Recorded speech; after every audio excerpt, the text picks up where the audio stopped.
Hi everybody, I'm Nicole Esterly and welcome to this episode of Out of the Darkness, a series that I have dedicated to helping other women lift themselves up out of a dark place that they've been living in due to guilt and shame, maybe from some decisions they've made in their past. So this week's episode is about Mr. Right or Mr. Right Now. And if you've been following me the last couple of videos in my personal testimony, one of the things I have shared is obviously a history of bad decisions with men. I also revealed in one of the first videos as to understanding my why of what caused this bad decision-making process. And today I want to specifically talk a little more about what causes us to keep doing this, right? About why it's one man after another or woman after another, then we just can't seem to find happiness and peace in any relationship that we put ourselves in. So I want to start this week's video story about this issue by taking us back 2,000 some odd years ago. About a Bible story about a woman that Christ ran into at a well in Samaria. If you are familiar with this story, you'll understand why, I hope, it matters with what we're talking about today. If you're not familiar with this story, this is a great story regardless of your faith because it is timeless. And one of the things that it tells me is that these problems that we have now have been problems that have existed with us from the beginning of time. So I think that should let us know, ladies, girls, whatever, that we're not alone. This has been a history of this mess. So anyhow, the story of the woman at the well is a story about Jesus encountering, let's just say, the local town slut, if you want to say it, whatever you want to, but in common day terms, he runs into her on purpose at this well outside of a town called Samaria. And your little bit of geological history, geographic history with Samaria is the Middle East. So in the middle of the day in the Middle East is one of the hottest times of day to be out, which is not the time of day typically people then would have gone to a well to get their water. Typically, all the town's women, because that was their household chore, would have gone to the well in the morning to get their water. But not this woman. She chose not to. I can just imagine why. You know what I'm saying? And then when you hear the story, you can probably guess why she wouldn't want to go when all the other people were there. So Jesus encounters her there. And it's funny, this is how amazing our God is. He specifically made it a point to be at that well at noon in Samaria on that day. When, to be honest, Samaria was a town where it was like the worst town to have to go through. It's kind of like Reading around here, right? Sorry guys from Reading if you're watching. Anyways, people would avoid and add 2 weeks walking time on to get from this town to the town where Jesus was headed to on purpose to avoid Samaria. But he said to his disciples, we're going here, right? So he times it so that he's in Samaria in the middle of the day at the town well because he knows she's going to be there. He gets to the well.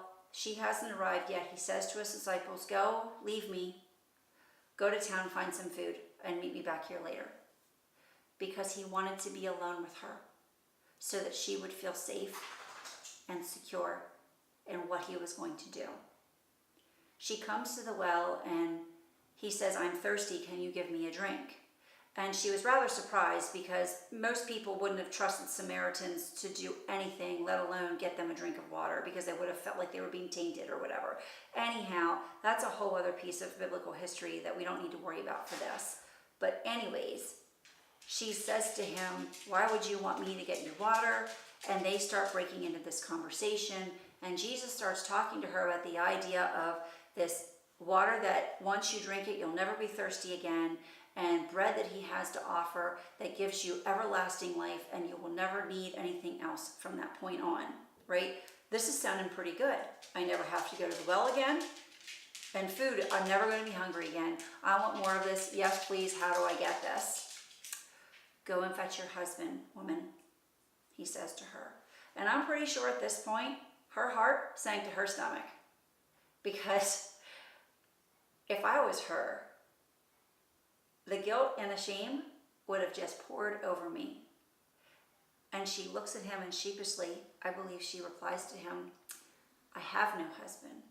He says, I know. You've actually had 5 husbands. And the man you're living with now, he's not your husband either.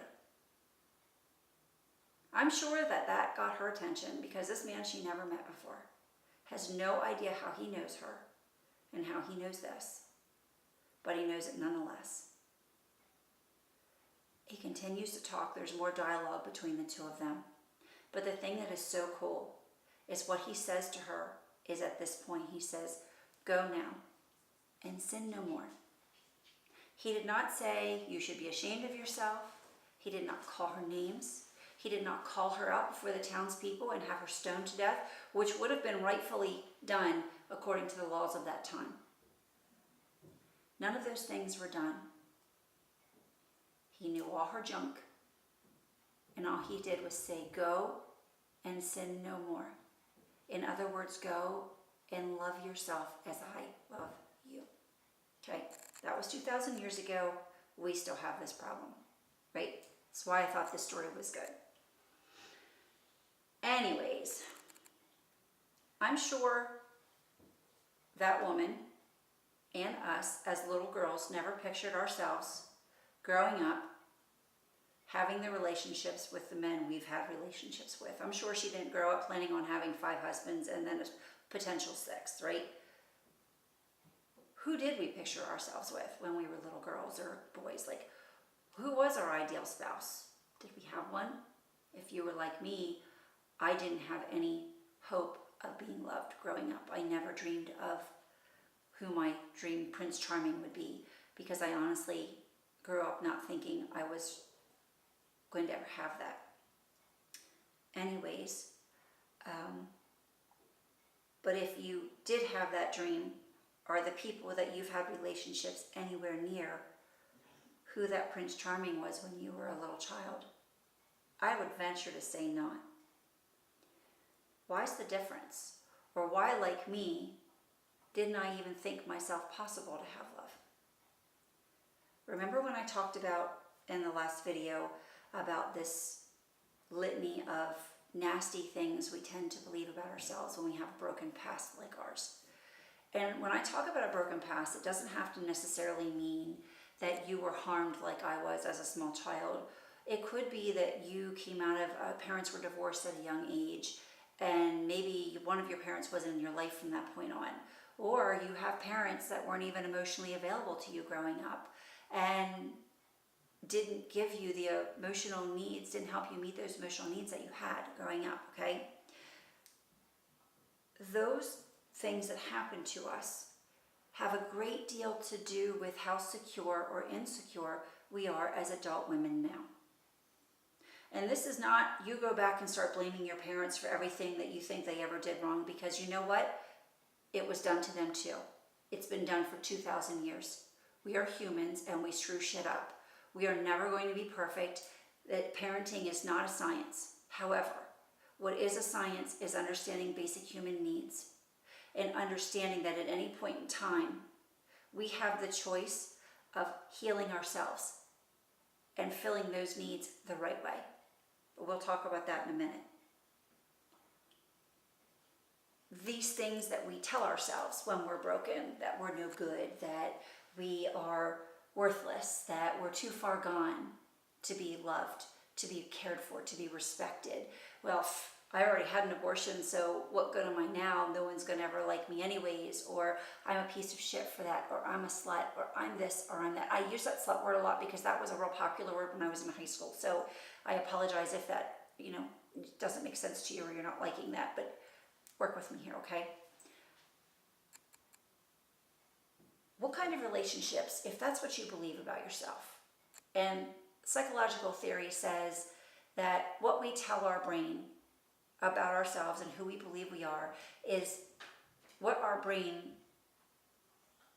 will cause us to do. It'll line up, how do I want to say this? It'll cause us to do actions that line up with those statements.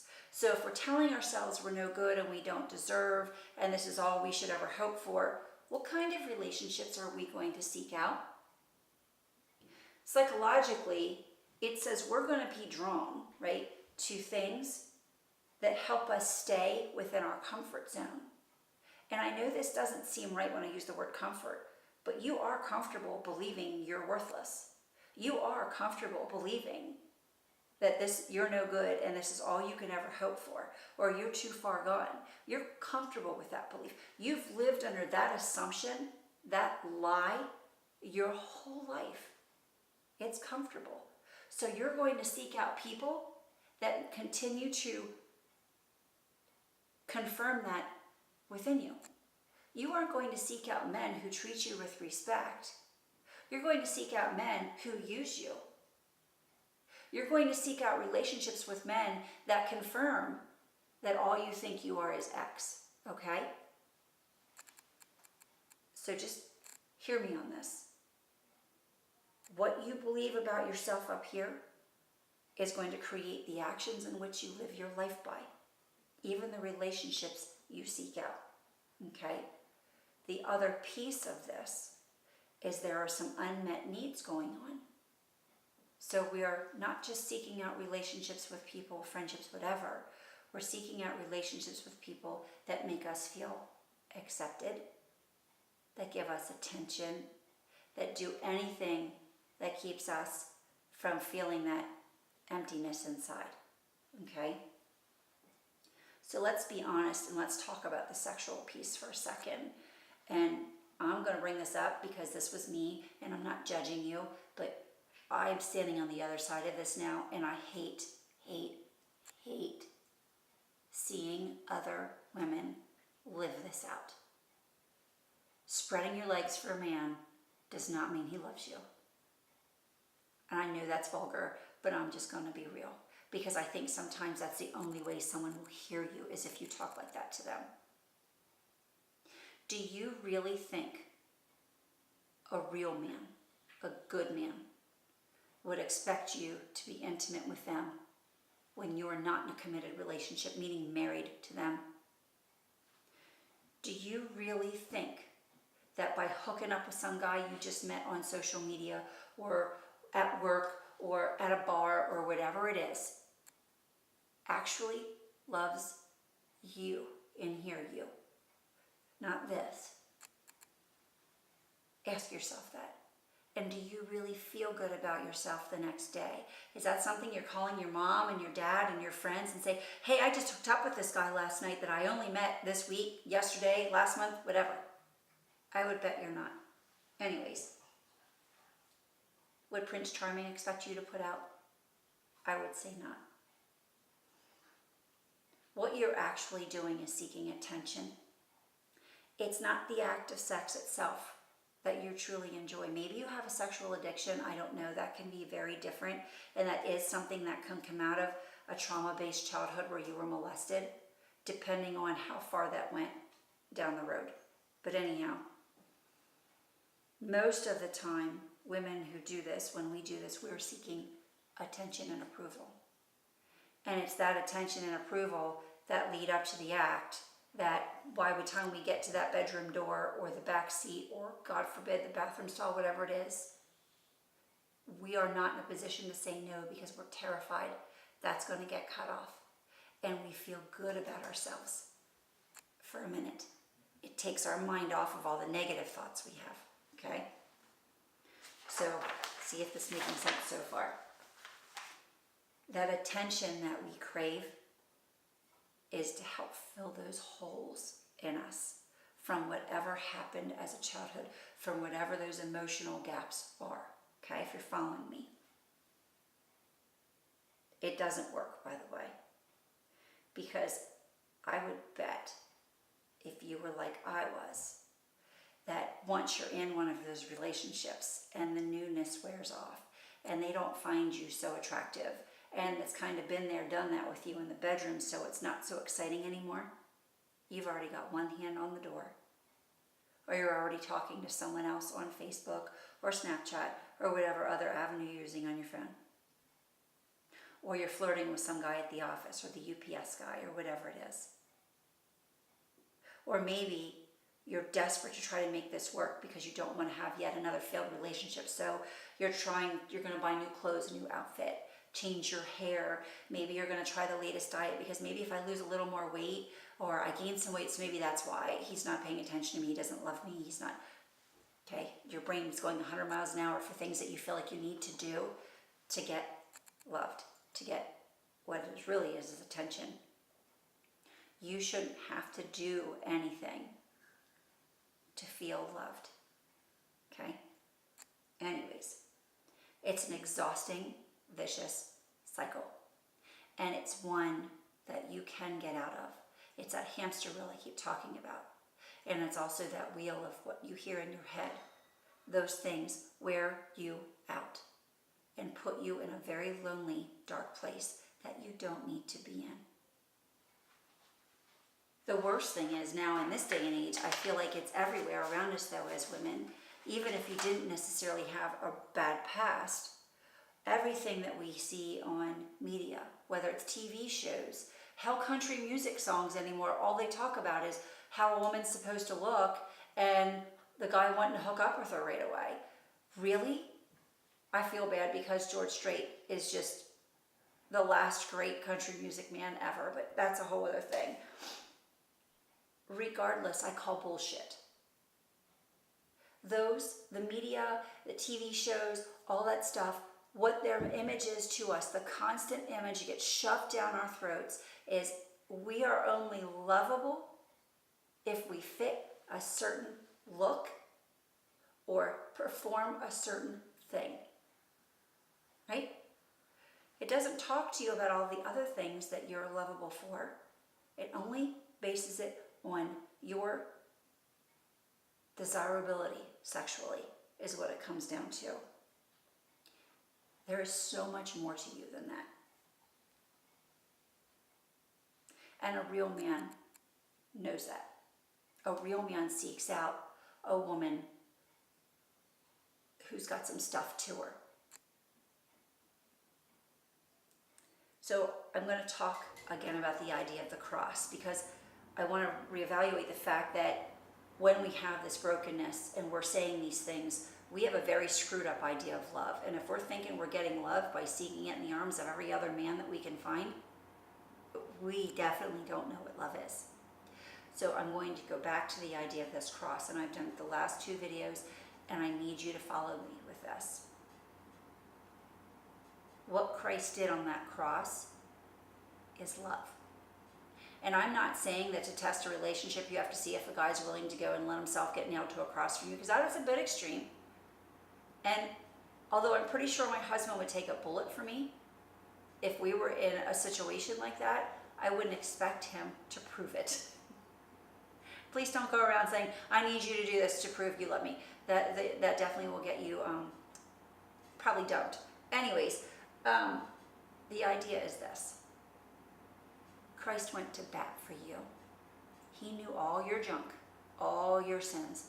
He knew that woman in Samaria and everything she had been guilty of. There was no condemnation. There was no nothing. He knew her and he didn't care. I shouldn't say he didn't care. That stuff didn't matter to him. What mattered was that she went and sinned no more me. She started to love herself enough to have some standards, to respect herself, to have, I don't know what you want to call it, but for someone to be willing to die for you on a cross that never met you, but knows all of the crap we're capable of and guilty of doing. That to me is what I would look to as an example of what love is, rather than anything else. It's what he did for us, not what we had to do for him. That's the difference, I think. And I think that's the difference that you need to measure all of your relationships against. That's my timer, so I probably talked too long. There is ways to stop this. It's by learning to love yourself.